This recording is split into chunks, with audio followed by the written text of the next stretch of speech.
Hello there. My voice is extremely unwell, but I wanted to vent a bit anyway before the finale to organize some of my thoughts and hopes and dreams about the finale. I might be tempting fate doing that, but I wanted to do it anyway. There won't be outright spoilers, but I will be talking about what I hope for and expect, so that might be something you don't want to hear. And if that's the case, that's your cue to shut me up and come back later and see if I was right. The finale of season 2 is much more than I expected now, in a position to make or break my attitude towards the show. I don't think it can, fix everything, but I can see ways in which it can be really great. Not gonna lie, most of it for me hinges on the way they wrap up Matt's story in this season. I am biased because he is my favorite character. There has been so much deviation from the book character, but still some very cool moments in the show that show me what I want from him and more. So for now, I have faith that the culmination of this season can be really awesome. I don't think it's possible to undo all of the damage and walk back all of the deviations, but I think a spin on most of it is very possible, and it can make it all tie together and be great. My main issue in season 1 was the shift in Matt's background and the way it creates a certain level of bitterness and toxicity related to part of his character, like the gambling and the flirting. And we got a direct reference to that in the last episodes. So the fact that they addressed this part of his motivation makes me hope that a degree of resolution can be upcoming. The other issue with Matt's story was the fact that instead of this very reluctant hero who grumbles but is there when you need him, was transformed into a character that is very unreliable and flaky, and who chooses to abandon his friends consistently. But again, I think this can be building up to something great in terms of character development for him within the show. If I completely forget book Matt and focus on the Amazon show Matt only, I think the finale can be brilliant for him. So far, the show has been completely destroying this person. He's had no breaks. His family is unreliable and weighs him down with guilt and responsibility, more so than he rightly deserves. And he's had no luck with money or women, and it has been constantly reminded to him, even by people who mean well. The dagger ate through him mentally and physically. He's had no source of confidence in anything we've seen within the show. So the show has shown bits of wit and spine, but not really any kind of competence, except a little bit of petty thievery. And still he tries. It's not always, but sometimes here and there we can see him really trying, and that makes a very likable character and relatable. To a large extent, the narrators of the show have been the Aes Sedai and the Forsaken, because they are the characters that we expect to know most about what is really going on. And they have claimed repeatedly that Matt is a creature of the dark and that he is bound to serve the Dark One eventually. And even Min's prophecy, her vision of him stabbing Matt, is another nail in the coffin, so to say. Coming from the perspective of a reader that knows the source material, I kind of enjoy having unreliable narrators within the show. You know, that's how you build suspense. You get the viewer to know more and suspect more than the characters, so that they're on the edge of their seat waiting for the characters to figure it out as well. I worry that for someone who is just introduced to the universe and doesn't have the reader background, it might be a bit more confusing and a bit more demotivating, and a little bit harder to spot the places where mistakes or deception can be hiding. But also, I think it can serve well to build up tension and to create false expectations for an upcoming twist. So I'm trying to see it more that way. At least I am hoping, desperately hoping, that we're dealing with unreliable narrators. Like Ishii and the tea he offers Matt, there's nothing like it in the books. It can be speculated to reference different parts of book Matt's story, but my choice is to think that Ishii is lying, because why wouldn't he? And he's manipulating Matt with some bad trip concoction that would bring about his worst fears, his darkest moments, his worst doubts about himself. The show has been driving all of those home very much throughout both seasons. So if they flip it in the finale, and if we see him gloriously standing up despite all of this and saying, "Screw you all, I'm nobody's creature, I make my own choices," I will cry, I'll get goosebumps, I will love the show for giving me this. And if we get the heroes of the Horn of Valir called, and if they recognize him and his soul as one that they've met before and that has always been a general of the light, I will cry again. I'm getting goosebumps imagining it. I can imagine great ways to write this in, to tie in all this soul-searching and torment, and to allow Matt to be what we see him want to be in the Amazon show, despite what everyone claims about him. I can imagine ways for him to face his demons and doubts and realize, you know what, I have been giving you all too much power over me. Unfortunately, it's possible that none of this would happen. It's a lot going on this season, and the finale, it could be focused on something else, and my hopes and dreams for Matt's path might not see the light. Or they can keep walking him on this dark path, and then I will be very sad. The Amazon show kind of flips on its head the inner conflict between Matt's wishes for himself and his actions.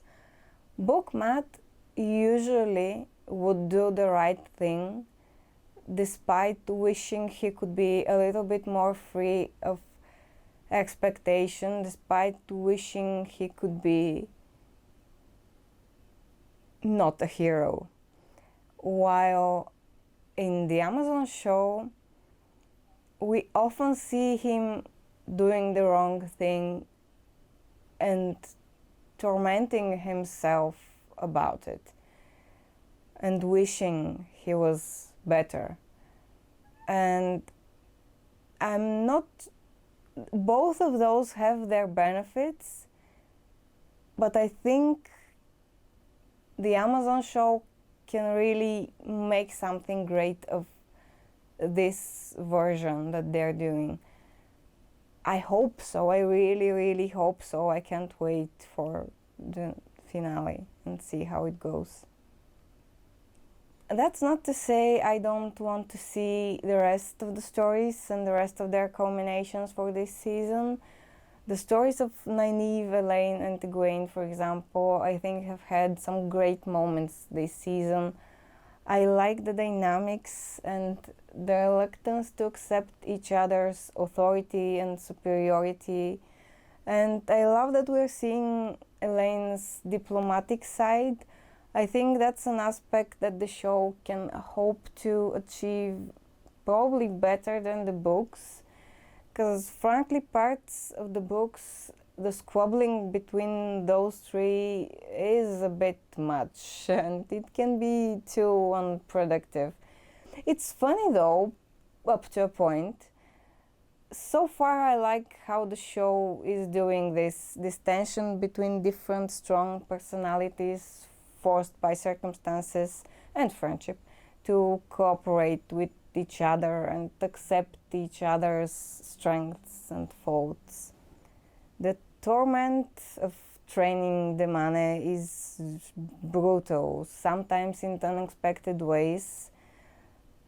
One of the things in the books that made me feel really uncomfortable about this Seanchan, created this really foreign feeling, was the composure with which they dish and accept punishment and humiliation.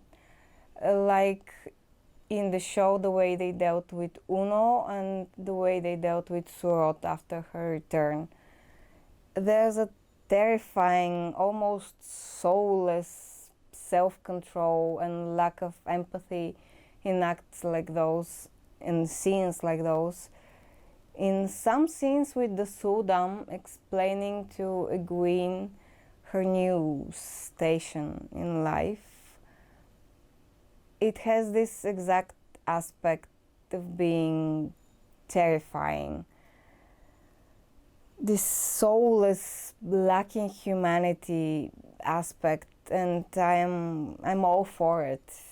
The cruelty of forcing Egwene with her own power to destroy the tree that had been giving her this smallest comfort, and the joy with which Rhaena does this is a very good example of that.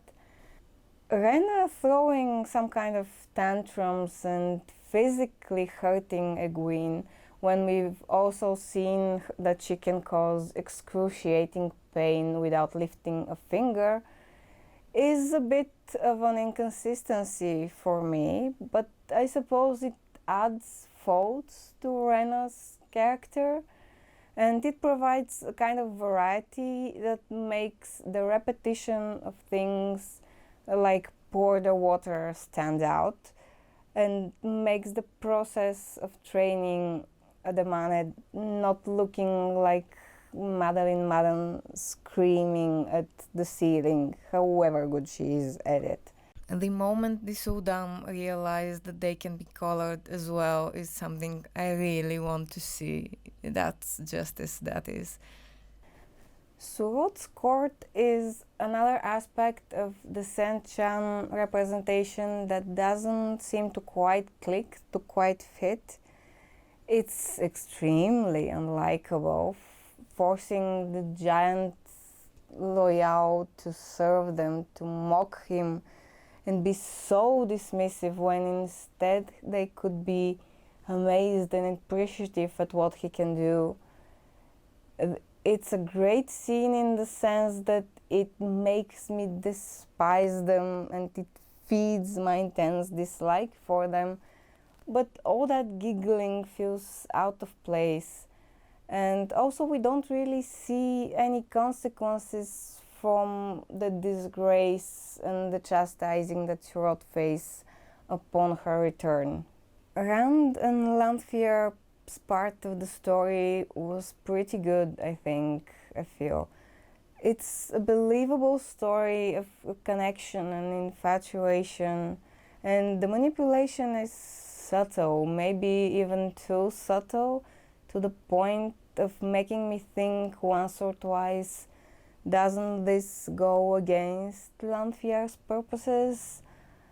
And things like Celine affording noblemen's clothing for herself and Rand and gaining access to a nobleman's ball is stretching the realms of probability, but it all happens off screen, so you can kind of stretch your imagination to build up some likelier scenario that could fit in there. All in all, I think this part of the story was very well done, with the added bonus of creating this tension, this conflict between Lanfear and Moiraine. I'm a little bit put off by how easy the threat that Lanfear made against Moiraine was avoided. In the sense that it makes me question the stakes. You get told, if you do this, those will be the bad consequences. This will be the bad thing that will happen. And then it doesn't happen without any serious change in the circumstances. It's an issue of the show in general, I think, solving problems a little bit too easily at times. Sometimes there's enough pain connected to it to distract you a little from thinking about how it wasn't supposed to be possible. But yeah, sometimes it looks a little bit too easy. As far as the book version of Rand's confrontation with Ishamael, I'm not sure that can translate within the show in a way that doesn't look too corny. So I'm more excited about seeing Rand in his confrontation with the Swordmaster. I hope we see that. I enjoyed the family dynamics of the Downward family, even though the execution of some of the scenes bugged me. I get triggered by small inconsistencies. I think it comes from watching and reading a lot of books and movies with a degree of mystery in them, with sort of clues that you have to find that will help you figure something out. So one of my main triggers within the show is inconsistencies that don't mean anything or that don't get any follow-through, or opportunities missed to give actual useful information or hints. I attribute some of it to the fact that the show is adapted season by season, and some of the vagueness, I suppose, helps keep doors open for the future. But yeah, I liked seeing Moraine's family and her relationship with them. I'm not sure it was the optimal use of screen time, but I enjoyed it. I understand it, since in the Amazon show, Moiraine is even more central to the story. I loved the arrogance and humor of Aviendha with Perrin. All of that felt exactly as a maiden would treat a wetlander and the wetlander would react to her.